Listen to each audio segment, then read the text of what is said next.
All right, my friends, how are you today? Aaron here bringing you your full moon horoscope for Thursday, the 24th of June, 2021. We've got the moon in the sign of Capricorn and the sun in the sign of Cancer at 3 degrees 27 space minutes at 2:39 p.m.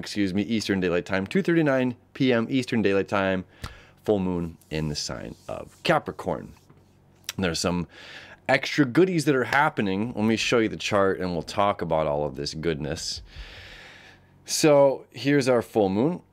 3 degrees 27, 3 degrees 27 at 2:39 p.m. The sun, the point of illumination, the opposition here, this is giving us something to focus on.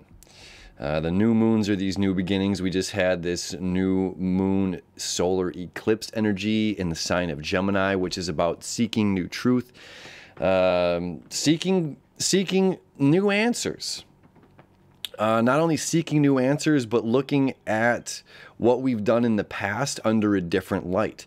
And this full moon, the point of illumination here at 3 degrees of Cancer, is exactly that. It's the sun, the ego sense of self, coming back here, or coming to the sign of Cancer, which is about emotions. This is where we, at the end of the day, this is where we hide our, we place our heads in a comfortable space, someplace that not only comforting but is nurturing, someplace that we allow ourselves to be vulnerable. We don't allow ourselves to be vulnerable everywhere. We don't allow ourselves to be vulnerable in front of everyone. So the sign of Cancer is where we allow ourselves to be vulnerable. So the sun showing up here is saying, okay, this is where I need to be vulnerable. This is where I need to show up for myself and look at those tender parts of myself, of my psyche, of my body, of my mind, of my heart. So now we've had all of this learning from the sign of Gemini. Now coming into Cancer at 3 degrees where the sun is at now, this is about justification of old patterns. This is a really neat placement, especially coming from the eclipse that we just had. So in the back of our minds is we're going through this shift. We're going through this shift into entering this new paradigm, this new place. We're letting go of old patterns, letting go of old habits, letting go of old ways of communicating, old ways of thinking, old ways of talking with people, letting go of the old. That's what these eclipses are all about, and especially in the communication information signs of Sagittarius, Gemini, where the nodes are. So we have this new insight. We have this moving forward in this new direction, and now that we're starting to get the feel of it, the mind and emotionally we want to justify our past or previous actions and saying, well, I did this because of A, B, and C, and I did this because you did this, or I reacted this way, or the reason that I drank was because of this, or the reason that I smoked, or the reason that I did this habit is because of this. And this is swallowing our own BS. This is us taking our own pill, and saying like, oh yeah. There's a reason why I was a jerk. There's a reason why I was being unhealthy. There's a reason why I was self-sabotaging myself, and I had to do that for these reasons. It's an interesting paradox of where the sun is at that point of illumination.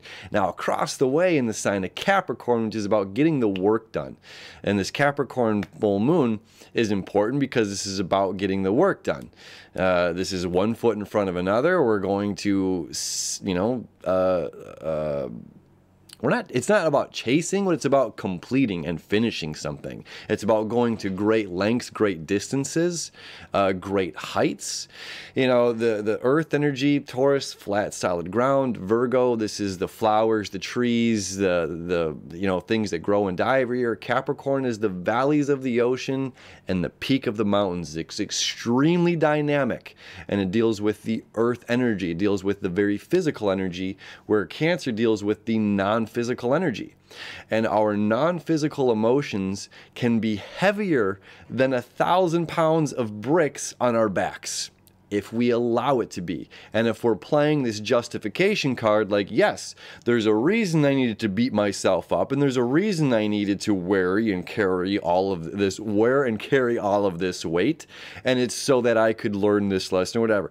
Whatever way we want to lie to ourselves is fine. I know somebody's going to be mad at me that I said that, but like, there's a playfulness about it. Like, we all know we lie to ourselves. We all know we beat ourselves up. We all know we throw extra crap in our backpacks, these invisible weights that we carry, this invisible energy that we think we have some burden that was, like, oh, well, if I don't carry the weight of this, then it means I haven't learned my lesson. Like, we can give us all kinds of reasons, excuses, whichever way we want to call it. And then it's like letting this stuff kind of go, or at least coming to the illumination, or seeing the shadow, seeing it fully illuminated, to say like, yeah, I'm completely full of crap, and I'm trying to sell myself my own garbage, my own lies of why I'm sabotaging myself, or why I'm not allowing myself to end a cycle and truly free myself of this circle, and then, begin to spiral out. So 3 degrees of Capricorn is like, collectively we're building something to take us from point A to point B. Point A isn't where we want to be anymore. So collectively we're building something. This could be a canoe, this could be a train, this could be a plane, an automobile, a spaceship. And we're moving from this space, where this space was once good. Maybe this point A had fresh water and nutrient soil and everything, and eventually, well, for whatever reason, collectively we're moving. I almost want to scratch back what I just said. It doesn't matter. It's not like soil's gone bad or water's gone bad. It's the fact that collectively we're moving forward to a new space. It's the point of that is about comfortability. In our old cycles, we're comfortable. Which is why we make excuses, and we give reasons for ourselves, or justify why we did what we did, or thought how we thought, or whatever it may be. It's because we're comfortable. And again, this is like, sometimes there's a really harsh analogies, but it's like the person living in the streets. It's comfortable. That where they're at is comfortable, but it's really not. It's not a Holiday Inn. It's not a nice bed, but there's some sort of strange comfort of living in the streets. And to take out of that space is discomfort. And we want to go back to the old comfortable, where this is saying collectively, we're all getting together and saying we're moving forward. And the sign of Capricorn deals with government. It deals with our own physiology. Again, you are you, I am me. It's so collectively, it's not like I'm going to lift the weights for everybody. It's like, hey, we're all going to go exercise. We're all going to go do our calisthenics. We're all going to go do some breath work. We're all going to go do yoga. We're all going to go do meditation. We're all going to move to this new uncomfortable place of how we govern ourselves that is unfamiliar territory. I think that's the biggest thing here, is that we're collectively moving into unfamiliar territory. And we're finding ways to justify why we absolutely need to. And we're also finding ways of why we justified why we stayed living in the streets for as long as we did before we got our shit together.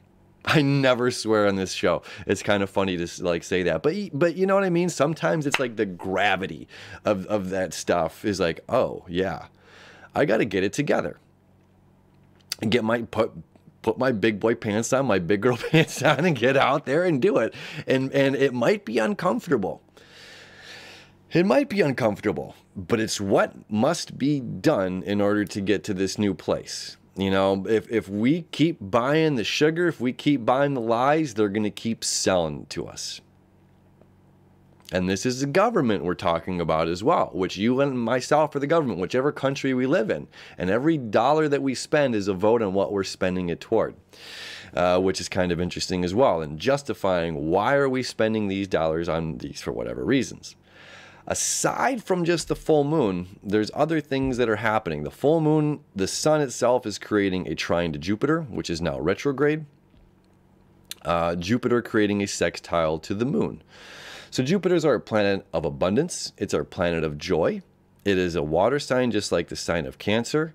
So this easy flow of water. Water is about emotions. Remember, we're coming from this place of why and how did I act of what I did in the past, and am I finding or making up reasons or excuses of why I did this to make sense of it for my brain, because that's sometimes is how we, and now Mercury's moving forward again, so it's like, okay, we're not as confused, perhaps a little bit more clarity and understanding, maybe some communication that hasn't come out over the past couple of weeks is now ready to come out. And we're willing to go into that void, that unknown. Again, collectively, we're moving toward that place of unknown. And that's where Jupiter's at here in Pisces, is in that kind of place of the unknown. But Jupiter is our planet of joy and abundance, our happy-go-lucky planet of more, more, more. So that's saying if we're willing to step outside of our comfort zones, if we're not going to spoon feed ourselves, well, this is why I did this to I needed to be small. I needed to, deflate myself, and I needed to do all of this so that, whatever it is, this is saying, okay, well, that's fine. But if you're willing to step out and go into that unknown and going into that void, you can find a lot of joy. A lot of joy. And, it's something I say all the time right here. This circle is your comfort zone, and outside of the circle is where all the magic happens. It's something I truly, truly believe. Now we still have this grand trine coming even closer into focus as Mars has now hit 8 degrees, moving closer and closer to the south node and closer to Chiron. Again, this is going to be going on all week long. We've been talking about this all week, so I don't want to get too much into that. And we have a T-square happening as well between Mars starting to oppose Saturn, and Saturn square to Uranus and Mars, which this is more about the uncomfortable and creating the change in our lives. And Mars is saying, okay, I'm going to move forward in this fearlessly. I'm going to show up for myself. It doesn't matter. Here's a funny thing that's going on with this kind of trine and this energy here. It's like the power of suggestion is unbelievable. It spreads like the telephone game. So I'll just use this as an example when the vaccine for this virus has come out. And people say, oh, the first one's not bad, but the second one will make you sick. And immediately, like a dominoes, that puts in people's minds like, oh, I'm going to get sick when I take the second one. It's like, no. Jane or Jimmy, you got sick. That's your body. That's your immune system. That's not my body. That's not my immune system. That doesn't mean the thing that happened to you is going to happen to me. I had a friend in LA and say, she's an actress. And she says, oh, getting a manager is very difficult. So I said, oh, okay. And then I'm on set working with a very famous hairstylist. Manny, love you, Manny. Anyway, and talking to Manny, and Manny said, Aaron, you should act. And I repeated back, monkey see, monkey do. I said, oh, I heard it's hard to get a manager. And he looked at me and said, who told you that? He goes, that might have been hard for them to get a manager. Sassy man. And he's just like, but you are you. You are you. And that's part of the beauty of this, is of the Saturn in Aquarius, is like your own beautiful uniqueness, and to never play yourself small for being your own uniqueness, to never just give your power away to the group just for sake of being in the group, or for just repeating. Like we all do it. Like I said, I literally just did it myself. Well, I mean, that was years ago, but nonetheless, like we all fall into that thing of like we hear somebody else say it, and that power of suggestion ends up feeding into us, and then we return and say it too. Now, so what is truth? We have Mercury in the North Node in Gemini. So what is truth? Is it hard to get a manager? Sure, for some. It's probably really easy for others. It's probably really difficult for some people to land in acting roles. It's probably really easy for somebody else. It's probably very difficult for someone to become a famous painter. Probably very simple for somebody else. Probably very difficult for someone to, whatever it may be, and possibly very easy for somebody else. So this is us tapping into, well, what are what am I contributing? Who am I to the community? I can move forward in this direction. I can be fearless. I can be willing to be a little strange or different. You know, must be willing to do what 99% of the others aren't willing to do, to be that 1%. And this is part of what that T-square is all about. Because if this was just, if there's no friction, we wouldn't want to grow. It's the lobster's growth thing we talk about probably every couple of months. You know, without that friction, without that pressure, the lobster would be comfortable and never want to outgrow its shell. So when we have the friction, when we have this energy, Saturn square to Uranus, Uranus square to Mars, Mars opposing Saturn, you know, these planets are working together, and it's creating that friction in our lives to create change. And individually and collectively, this full moon is saying we need to make big moves. And it might be uncomfortable to get out of this space here and to go into that space there, but we don't have a choice. And furthermore, we're not talking about leaving Earth to go to Mars, which to me is one of the, like, I'm all about exploration. But that's like one of the stupidest things. I'm sorry. It's one of the stupidest things I've ever. It's like, oh, we're just going to give up here on the planet that, you know, we're going to bite the hand that feeds. We're just going to give up on this planet and see if we can go screw up that one over there. It's like, if you can't fix what's broken, you'll go nuts. You know what I mean? Because you're just going to bring your baggage onto the next thing. So it's important to understand we're not just giving up and walking away from something, but we're taking the time to mend and create and change and mold and move this entire thing collectively into a new space, into a new vision, into a new government, a new way to govern ourselves, a new way that we're governing as a society, a new way that we're spending money, a new way that of how world currency is, you know, Uranus and Taurus. So it's good energy. It's good stuff. Good friction, positive friction. Without that positive friction, we would never want to change. We would stay simple. We would stay small. We would never grow. So this is an excellent full moon for expansion and seeing ourselves, taking ourselves to the next step. And nothing with the moon in Capricorn. Now Mars is exalted in Capricorn, but in Leo, again, the Leo and Capricorn have that similar boss kind of energy, that leader kind of energy that's saying nothing is going to stop me. So although Mars is opposing Saturn, Mars and Saturn work well together. So together, these two are like, you know, Leo, the star of the show, and Saturn is the director of the show. It's like saying, yes, we need both of these elements. Without the star of the show, the director has no one to direct. And without the director, the star of the show is saying, who's going to take my picture? Who, you know, oh, somebody look at me. You know, so although there's like friction, these are opposing each other, they're really all working together. So everything's working together in a very magical way. All right. As our full moon, my friends, have a beautiful day. I love you. I wish you enough. Happy full mooning. We'll see you tomorrow.